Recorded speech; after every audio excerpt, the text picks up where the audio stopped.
भोला के टोला बड़ी दूर हो, धना चल लो न जाला।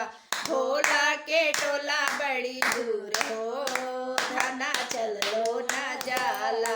भोला के टोला बड़ी दूर हो, धना चल लो न जाला। पीला पीतम्बर शिव के मन ही न भावे, पीला पीतम्बर शिव के मन ही न भावे। मृग छाला कहाँ हम पाइयो, धना चल लो न जाला। मृग छाला कहाँ हम पाइयो, धना चल लो न जाला।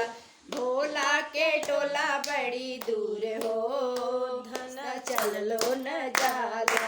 भोला के टोला बड़ी दूर हो, धना चल लो न जाला। भोला के टोला बड़ी दूर हो, धना चल लो न जाला। पूड़ी मिठाई भोला के मन ही न भावे, पूड़ी मिठाई शिव खइबो न करिए।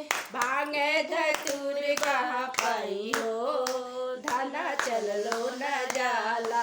भांग धतूर बड़ी दूर हो, धना चल लो न जाला।